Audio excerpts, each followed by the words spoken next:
Well, the Grand Ole Opry, I mean, for me, I grew up here in Nashville, and I grew up with my mom and daddy, and my mama moved from East Texas to play the Grand Ole Opry. That was like her goal, was to step on the stage. And so it's always been one of those milestone moments in any country music artist's career. And that's all I can remember.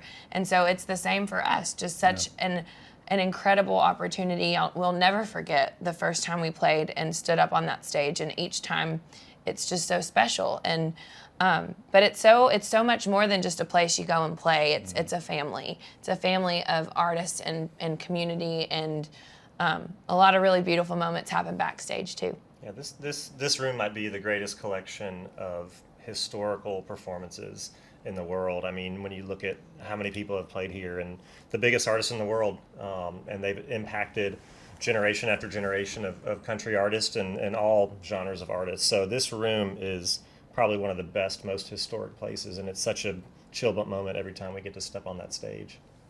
And we got asked to perform at this special.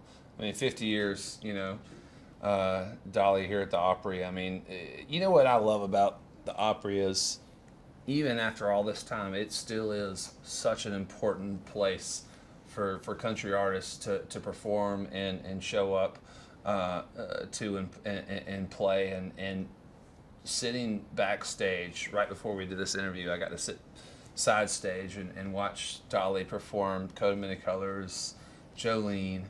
I mean, come on, it was such a chill bump moment. I just, if I could have told that boy, growing up when my mom was playing, Dolly in the car at 11 years old, that someday you're going to be on the same stage, sharing the stage and performing for her and watching her side stage.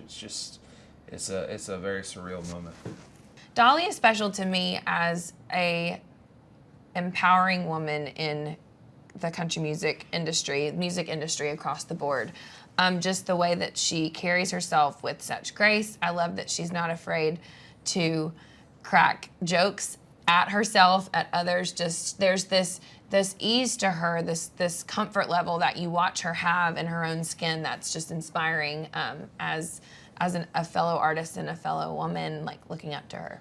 Yeah, when I've said it before, I mean, I think even sometimes, she's so bigger than life that you forget that she's actually one of the greatest songwriters ever. Yeah. I mean, when you think of Jolene, I think Coat of Many Colors, I mean, I don't even know how you would even write a song so honest and beautiful and just, it's so perfectly written. And I think sometimes people, because she is such a character, she's been in so many different things that you forget that this also at the core, she's one of the best songwriters in the world, not just entertainers. And so I don't know, it's pretty wild. First off, Coat of Many Colors. Yeah. I would have to say, I wish I wrote. I Will Always Love You. I mean, these are, the obvious ones, but one of my favorites that I remember loving so much, and it's because I actually heard Reba do a version of this song. She covered Dolly's Starting Over, and it is just a really sad, heartbreaking song with such a beautiful melody, and it holds just a special place in my heart just with the memories of Reba's version. So that would have to be one of my favorites. I mean, if we could do Jolene, that would be insane. That would be a dream to have that. But I mean, her songs, I don't know, Dolly's songs to me resonate so much with the working class and her humble beginnings, and the whole story when she was telling it before Coat of Many Colors was really impactful about her family of 12 and how she's just been telling her story her whole life, and it connects all around the world. And I think that's why people love her so much. So we're huge fans and honored to be here. So it was funny when we got asked to be a part of this night.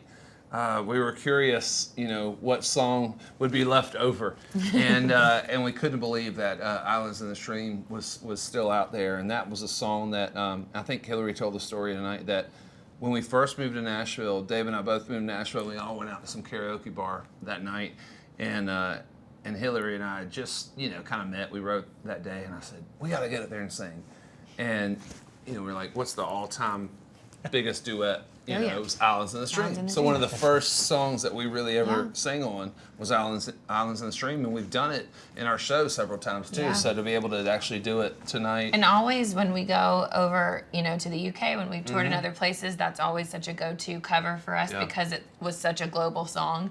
And her career, Dolly's career and Kenny Rogers just being so global. well, isn't that so funny? When we go over there, a lot of the, you'll be driving somewhere and you might have a, cab driver, and they're like, "Oh, what are you over here? You're from America?" And they're like, "Yeah." I was like, "Well, we're over here just performing." They're like, "Oh, cool. What are you doing?" I was like, "We're a country artist." It goes, "Oh, Dolly Dolly Parton, Kenny Rogers," Yes. and those are their go-to country artists yeah. that they know. Yeah. It's Dolly Parton and Kenny Rogers and like Johnny Cash. And that's it. We are so excited tonight. We've been in the same room with Dolly a couple of different times over the course of our career, but we haven't really ever, met her, had a moment Oh, tonight's the night. to just We're about to be best friends. I just can. hopefully give her a hug, shake her hand, tell her how much she means to us. And so, I think she has just been an inspiration.